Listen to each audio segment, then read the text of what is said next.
অবিশ্বাস্য ব্যাপার হচ্ছে একটা গাছে কতগুলো পেঁপো ধরতে পারে তার বাস্তব প্রমাণ। আর এটা হচ্ছে সর্বোচ্চ একটা উপরওয়ালার সৃষ্টি। কিন্তু আসলে উপরওয়ালা না চাইলে কিন্তু এরকম ফল আসলে গাছে হইতো না। আমি আপনাদেরকে বেশ কিছু গাছ দেখাবো যেগুলো গাছ একই সময়ে কিন্তু গাছগুলো লাগানো হয়েছিল, যাদের এই যে দেখেন এইটা একটা গাছ, অথচ এই গাছে কিন্তু কোনো ফল নেই, শুধু ফুল। হ্যাঁ, আর এই গাছে দেখেন একই গাছ, এইটাতে আছে ওইটাতে নাই। অনেকে দেখতে পাচ্ছেন। তো বন্ধুরা, বিশেষ করে আল্লাহর সৃষ্টি কত সুন্দর। দেখেন এই একটা লাল গাছ, এই গাছটা সাধারণত আমরা কিন্তু রান্নার কাজে ব্যবহার করি, বা এই গাছটার পাতা কিন্তু আমরা খাই। যে দেখেন গাছটার অনেক বয়স হয়েছে, যার কারণে কিন্তু গাছটার থেকে এই যে দেখেন বিচিগুলো দেখতে পাচ্ছেন আপনারা। এই বিচিগুলো এক সময় যখন মাটি একটু উর্বর হবে, তখন এই মাটিতে কিন্তু এই বিচিগুলো তারা ব্যবহার করতে পারবে।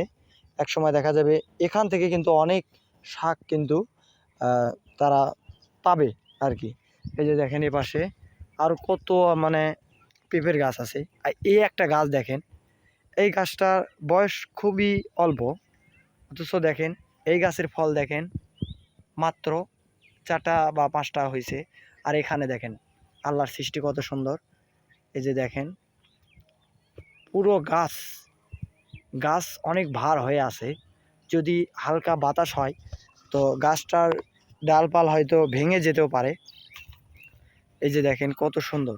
এই যে দেখেন পুরোটা ওপাশে হচ্ছে যে ঢেঁড়স, তারপরে হচ্ছে যে কাঁচামরিচ কিন্তু লাগানো হয়েছিল। তো এগুলো নতুন গাছ, এই পেঁপের গাছগুলো অনেক নতুন। আর যে লক্ষ্য করেন ওই যে দেখেন একটা দিছে বক্স, আপনারা ইতিমধ্যে দেখতে পাচ্ছেন।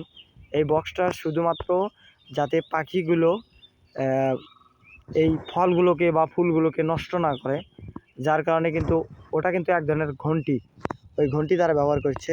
আর এটা হচ্ছে তরি, দেখেন ছোট ছোট তরি কিন্তু অলরেডি বের হয়েছে গাছে, সুন্দর। এই যে দেখেন ছোট ছোট, এগুলো অনেক বড় হবে। আর আজকেই মূলত এই গাছগুলোকে ওষুধ দিছে, অনেক সময় পাতার হচ্ছে যে সমস্যা করতেছে। আবার এই পাশে আমি আপনাদেরকে চাইলেই দেখাতে পারি যে একটা মরিচের গাছে কত রকমের পোকা থাকলে সেই গাছটা ঝরে যেতে পারে। এটা আমি আপনাদেরকে বাস্তবে প্রমাণ দেখাচ্ছি। এই যে দেখেন মরিচের গাছের পাতা কিন্তু কখনোই এরকম হয় না।